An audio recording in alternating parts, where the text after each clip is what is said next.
Ladies and gentlemen, Joe Gallagher for M22 Promotions, in association with Keenan Fowler Promotions, and sponsored by Norton Group, Applied Nutrition, and Dreadstone Security, proudly present 4 rounds of boxing in the featherweight division. Sanctioned by the British Boxing Board of Control, our alien representative is Mohammed Asif. Our inspectors are Brian Croston and Josh Sadler. Our timekeeper at the bell will be Chris O'Connor. And the player in the ring scoring the contest, our referee, Steve Gray. Ladies and gentlemen, that is our boxers. Our officials, if you're ready to welcome our boxers, then please make some noise! Chris, boxing out of the blue corner. Tonight, he wears the black shorts. He weighs in 9 stone, 4 pounds, 4 ounces, is taking part in his 47th professional contest from Kent, Rick Slick Rick Leach! And please welcome his opponent, boxing out of the red corner. He wears the silver shorts, trimmed with black and blue. He weighs in 9 stone, 2 pounds and 4 ounces. He comes to the ring with a record of 9 wins, only 3 defeats, 1 draw, 1 big win by way of knockout. The former Central Area title challenger from Manchester, the serial killer, George Brennan. And a pretty detailed around the family instructions to both of our boxers. While we're on the subject of walkout tunes, what did you come out to in Mexico? I went back to my old one. Yeah. The one I used for Canelo, one I used for Williams fight. Just same tune. You went through a little bit of a phase, didn't you, where you changed them up a little bit? Yeah, I changed it for a while and then I stuck with that one for a long time. That was what got like kind of all my fans were stuck to it, and I got videos of them left, right and centre over it, so I went back to that one. I changed it last for Eggington and they all said, why did you change your music? So I went back to it for that. Obviously you mentioned Eggington there.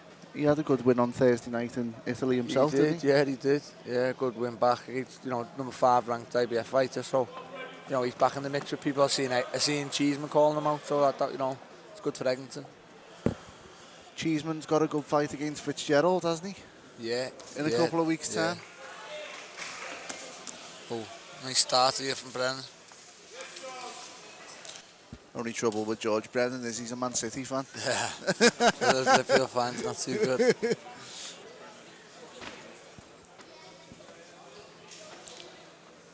Just moving slightly away from boxing and onto the football. Good start from Liverpool this season, hasn't it? Yeah, Liverpool started well, mate. Yeah. Hope we beat Chelsea today. So do I. He's got good skills, George. He's technically does everything well. He does nothing outstandingly, but does everything well. Yeah, he doesn't make many mistakes. Good fundamentals. Yeah. That was a bit wild from him, like in the first round. Commentator's curse. Yeah.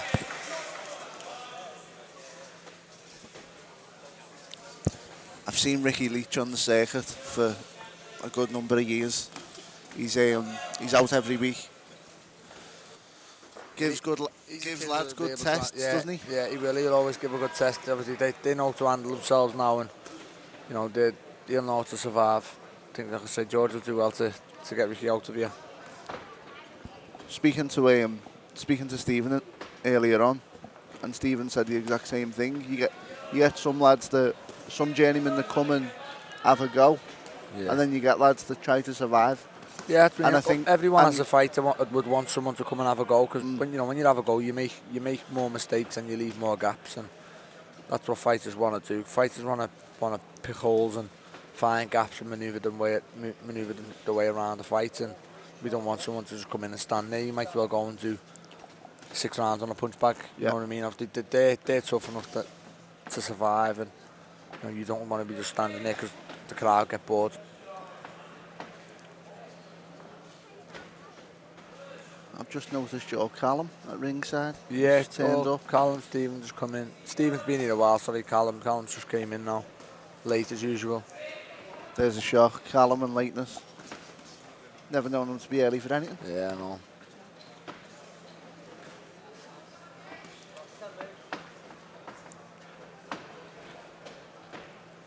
Speaking to Tasha earlier as well, she did the first fight. She did the first fight with me, Marcus Morrison's win, and she said she was looking to get on Callum's bill in November. Stephen said the same. Would you like a little run out on that? No. Nope. That's Callum's bill and Callum's bill. Obviously, I think my next fight is my last fight with Eddie. You know, my third fight in the deal I've done with him. So I want it to be quite a decent enough fight. Whether it's on the Callum bill, the Joshua bill, I don't know. Obviously, he mentioned the Joshua bill. He also mentioned the Jesse Vargas fight. Yeah.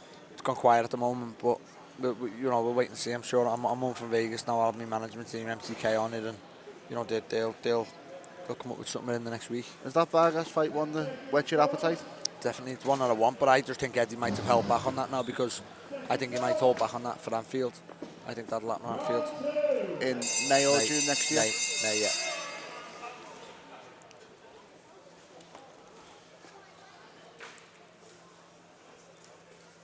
Good first round there from George Brennan.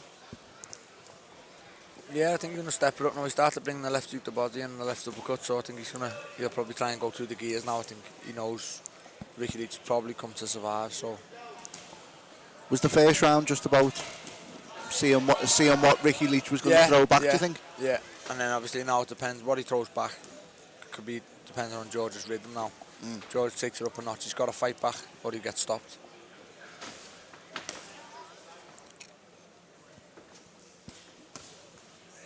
Good body shot. That's the shot he started bringing in towards the end of the first round. That left hook to body and then left uppercut off it.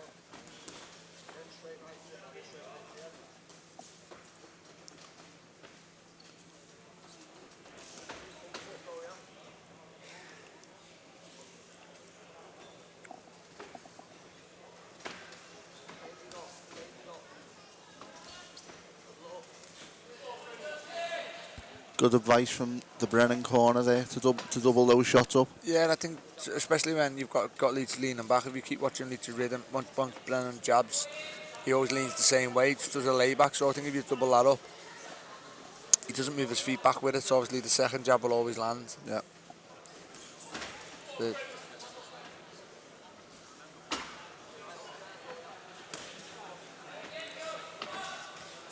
Come out starting to try and target the body, Brennan. A lot of shots have been going the body. There we go again. It's like chopping a tree down though, isn't it, Liam? Yeah. You know, if you go to the body, eventually it will weaken. I say to everybody who comes, everyone I sparred, everyone who we're trying to talk to about boxing, you could have a 5-yard run up and punch someone, and if they've got the gloves in the way, you won't hurt them.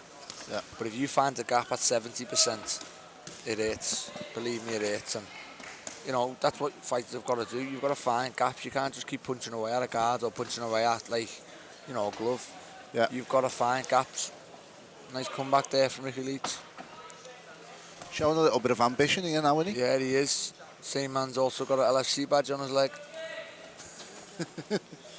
We like Ricky Leach. Leach. Yeah. Now, that's what George needs to do now. He needs to start trying to appease the defence of Leach.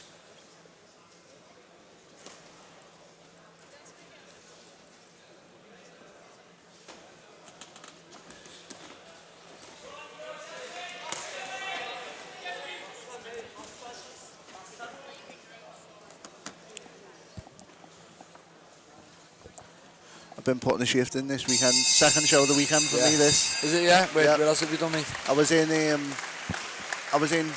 Liverpool last night at the Greenbank show. Who was on that? It was an Everton Red Triangle show in association with Black Flash, Nick Ball. Oh, yeah. The all win, yeah? Yeah. All the fighters. Yeah. Nick Ball's just been entered into the MTK Golden Contract Tournament as a reserve. What weight's that? Featherweight. I see, yeah. Yeah, not too bad, that. Obviously, you're with MTK. Yep. Do you think the Golden Contract Tournament's a good concept? Very, very. I think it's unbelievable for the fighters who are moaning that. You know, you get a lot of fighters who are signing with MTK because they're moaning that they're not getting fights, and they know MTK are getting them fights. They know MTK are producing shows. They're putting their own shows on. Liverpool, Brentwood, Newcastle. You know, they're putting shows on. Scotland. They're putting shows on left, right, and centre. So you're getting people signing for them just to get fights, and now all of a sudden they're making tournaments with, you know, a big lucrative deal at the end of it. You know, with what's now being sold to Sky. You know, you can't knock that opportunity, and they're going from strength to strength. And so I've been with them from near the very start, and I'm happy to be with them from the start, and you know, hopefully I'll be with them till the end as well. Do you sort of regret not being with MTK earlier? No, but you know what? Like, do you understand what I'm saying? Yeah, but to be fair, mate, my first management team. Yeah. My first managers I've had. I was. This is good from George Brennan. It is. Oh, nice uppercut. Yeah, touching on that, mate. I was just young and naive, and I didn't have a manager, and at the time, my manager was also my promoter, which was a bit of a conflict of interest. My management team was trying to get me the most money.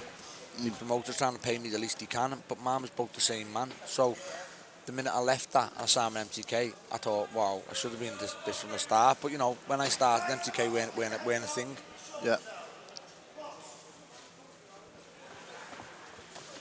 It's the first time Steve Gray's had to get involved, isn't he? Yeah, it is, yeah. They haven't done much wrong, neither of them. And I don't know whether it's to do with what George has done, but Leach has got more and more offensive as this fight's gone on. I don't know whether he fancies it or he might have thought, Is that because George has sort of taken a step off it now? Whether he's just thought like George's power, George can't hurt him or what, but you know, fighters are all different. I mean, fighters get different feelings, and obviously, you know, it doesn't take a genius to see you. Leach just let more shots go. Yeah. We're in round 3 now. Yeah. It's Leach on the front foot, you know what I mean? It's he's whatever he's seen, he fancies. Well, it's a stark contrast from the first round, isn't it? Yeah, it is. Because George sort of came out with all intentions of getting the job done, and as sort of, I wouldn't say regress, but Ricky's definitely moved his way into the fight as it's gone on. Yeah, you know what? I don't know whether the natural size. I don't know whether Ricky Leach is a naturally bigger man. I don't know whether George. I don't think George fights at 9 stone 2, and I know he read his weight out at 9'2". I don't think George Brennan's a featherweight. No. So, you know, I don't know whether Leach is maybe a natural featherweight, and he weighed in on the day, and Leach feels the bigger man, but he's a lot more offensive than he was early doors. But I think Brennan's better when he's offensive. Yeah. He's gone on the back foot a bit, George.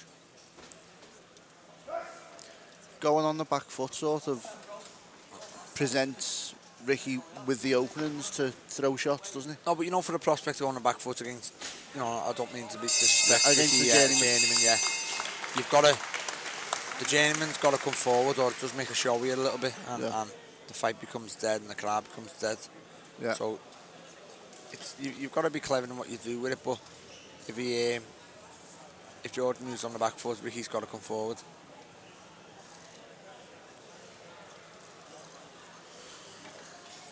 Going into the last round of this one, and then, of course, we've got Butler. Yeah. Up next. Been looking good in the gym. He's got like a little bit of a way back. Like I say, he's got a...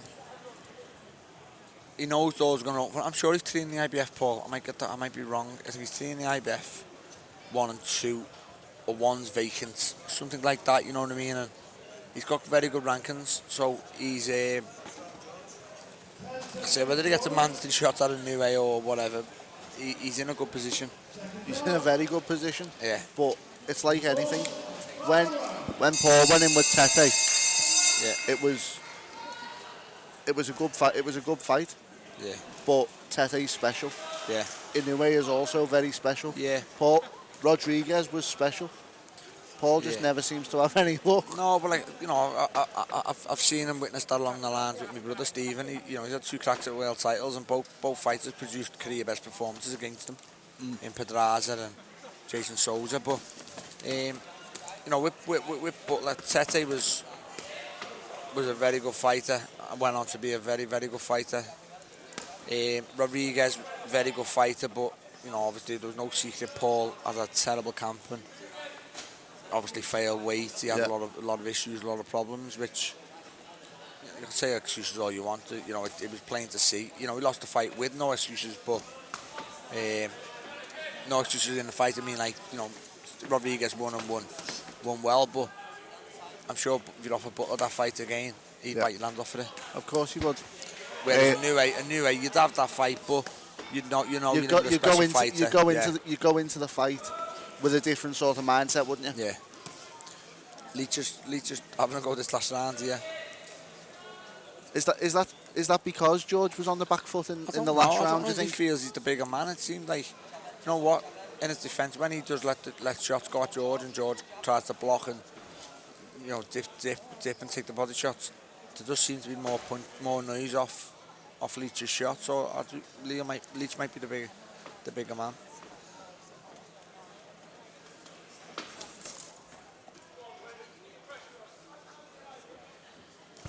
A win here for George will, I think, see him back out again on October the 19th in Bolton on one of Kieran's shows. So you'll stay active, and I think that's all fighters. I was going to say, yeah, that's all any fighter wants. I mean, that's all any fighter wants. No injuries and to be active, and you know, that's what we're in boxing for. We love boxing, so we want to fight. And there's no good being out injured and being in the gym for so long with no fights.